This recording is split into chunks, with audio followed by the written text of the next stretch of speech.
Let's talk about insufficient funds, late bills, consequences, and even some possible solutions. So, usually, late bills and insufficient funds are things that happen due to poor money management, but not always. My wife and I have had our mortgage mistakenly draft multiple times with two different companies, which of course can put a strain on the old checking account and potentially cause some insufficient funds situations.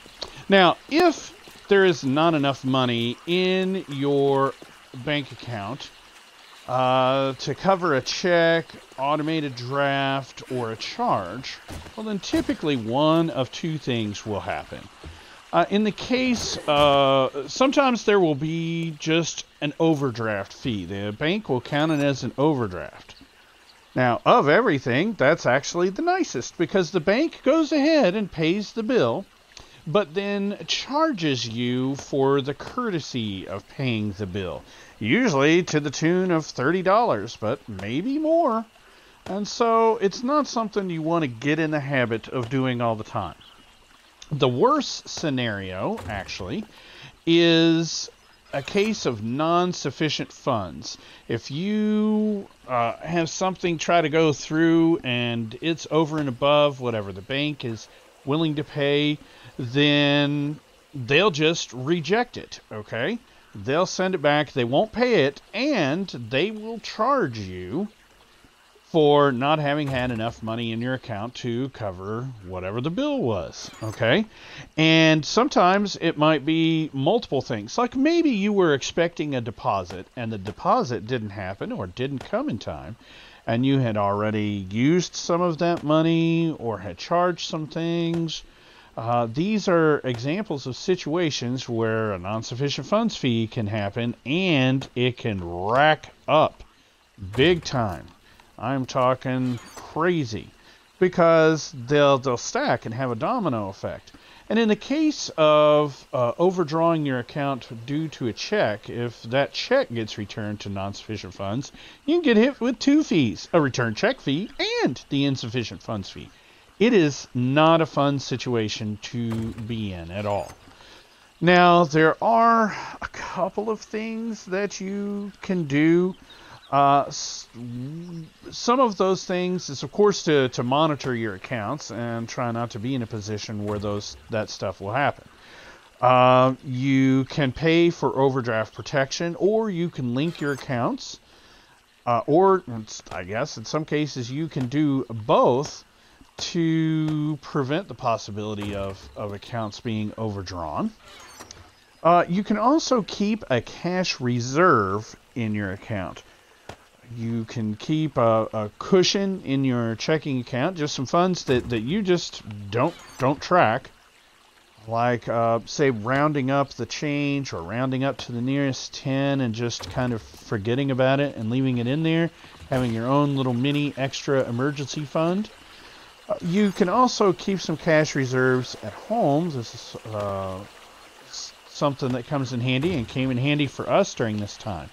I mentioned that we had some mortgages overdraw, and we were very grateful that we had cash reserves at home because we still had to eat, and it took a while for those situations to get cleared up. Now, ultimately, we got all of those things refunded. And sometimes you can too. If you have just a once oopsie kind of situation, well, if you call the bank, they might be willing to, as a courtesy, waive one of those fees. Now, their patience and generosity is limited. If you had 16 different things overdrawn, no. But sometimes even getting one of those fees refunded might be a big deal to you when they're racking up $30 or more at a time. You also, if you link your accounts, you still might get hit with an overdraft fee, but avoid the NSF fees and the return check fees. So just something to be aware of there. Now, I said late bills. What happens if you're not overdrawn? You're just late. on making bills. Well, that's kind of a different kettle of fish. It depends on what is late and how late it is. For instance, with your utilities, you might recall from a video that I did of financial triage that utilities are the most forgiving out of everything to be late on. So if you have to have somebody take a number and take a seat, a lot of times the utilities might be the better option. If you're late on those, typically you just get hit with a late charge, but sometimes it can not be bad. It might just be a couple of bucks. And of course, then you have to pay both bills the next month. All right. Now, it usually doesn't affect your credit unless you have linked your utility bills to your credit reporting. And we've talked about that a little bit before with building or fixing credit. That's why I'm not keen on that. Stuff can happen and it can work against you just like it can work for you. But the knowledge is key. Knowing is half the battle, and so that might be helpful.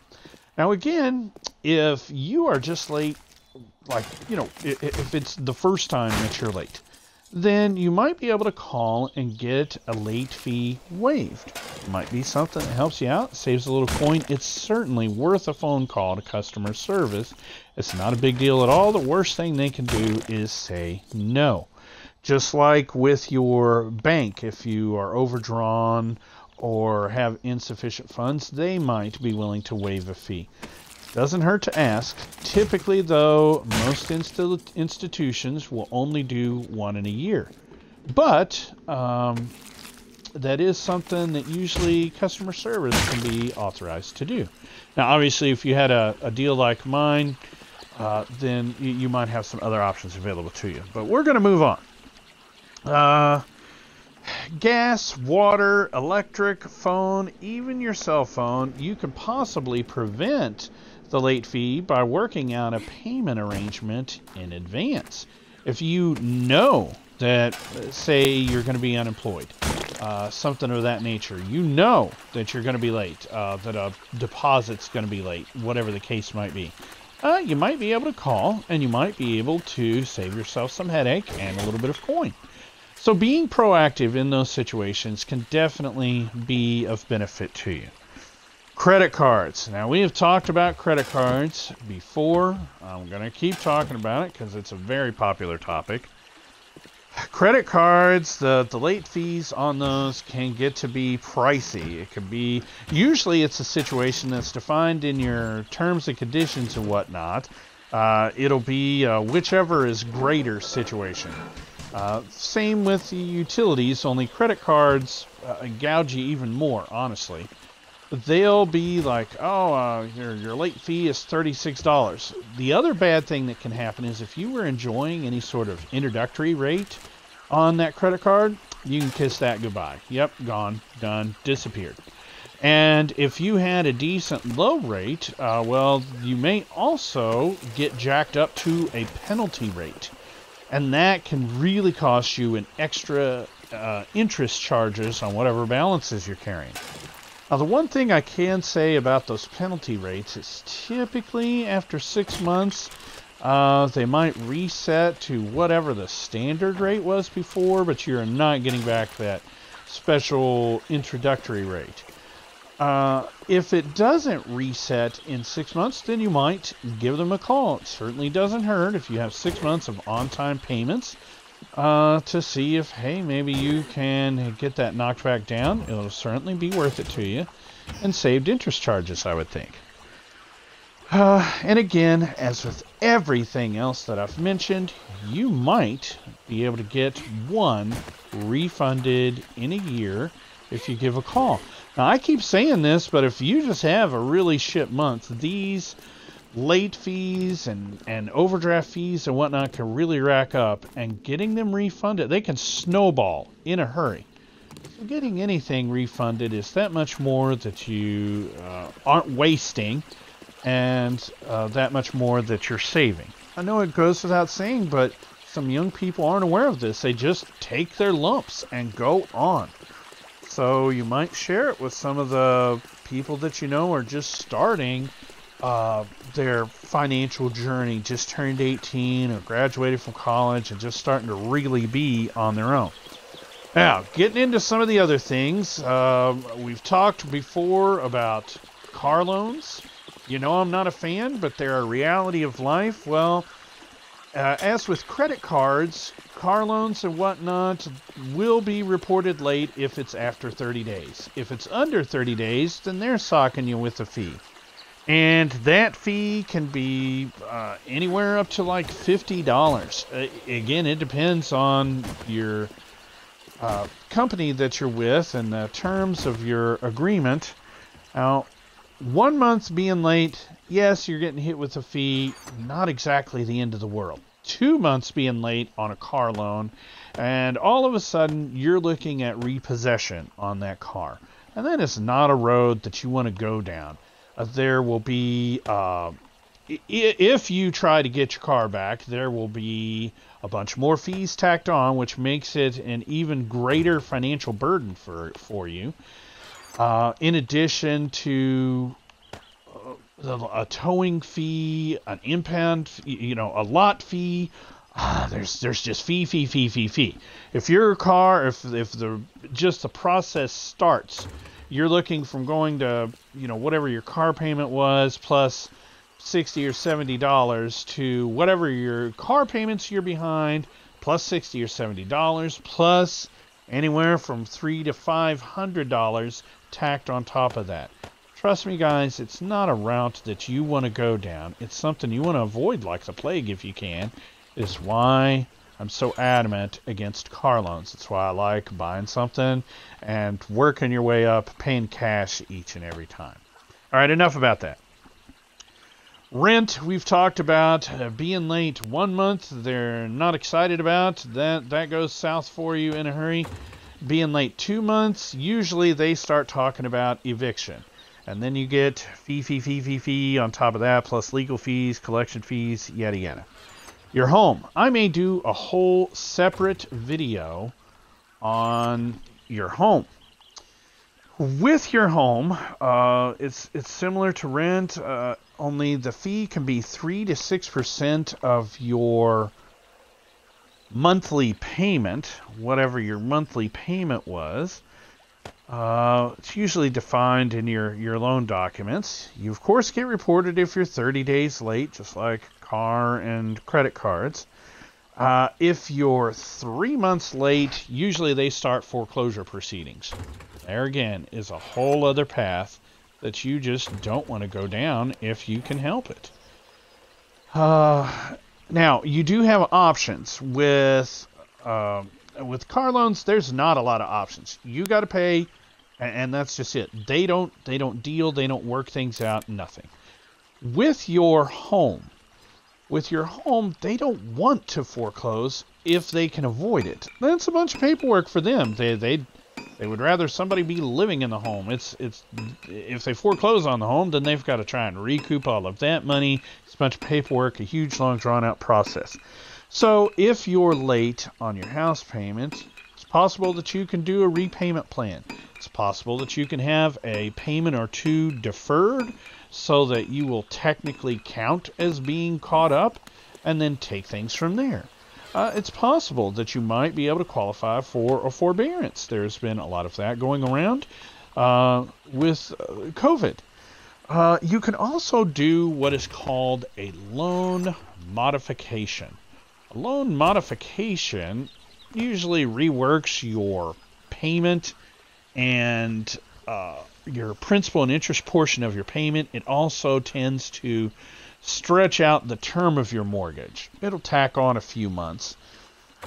It's an option if you're behind and in that situation, but there's a sweet spot with most of these. You can only be between 1 and 3 months behind on your mortgage usually for these options to be something that you can pursue. Any more than that, and it's in the court's hands, and typically the only way to remedy it is to pay everything that you own. Student loans. student loans don't really have to be forgiving. They're going to get their money one way or the other. One of the ways that they get their money is they can withhold your federal tax refund if you normally get one until you get caught up. They will just hold it and apply it to whatever payments you're behind, whatever you owe on your mortgage, and that's that. Now, that could be a blessing in disguise, but there's still other things that go along with that. I don't recommend getting behind on your student loans. Student loans reports to the credit reporting agencies.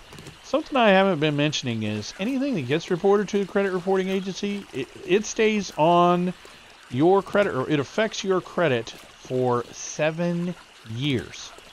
So guys, take being up to date on your bills seriously. Do everything that you can to remedy whatever might be causing you to be behind. Get a second job, talk to family and friends, see if you can get some help that way, sell off some assets, do whatever you've got to do to get caught up and stay caught up on those things. But guys, that is the gist of the video for today. If you make a phone call, you might be able to get some of your late fees refunded if it's once in a great while kind of thing. It's not going to work all the time. It's not going to work multiple times usually unless there is extenuating circumstances.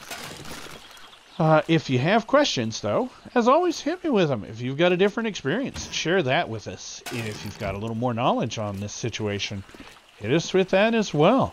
Not everybody has been late on their bills before, and so might be a new experience, and you might save them a little drama and give them some knowledge that they wouldn't have otherwise had. You can do that in the comments below the video on YouTube, or you can hit me with it at fustianfinance@gmail.com, and perhaps I will put it in an additional video.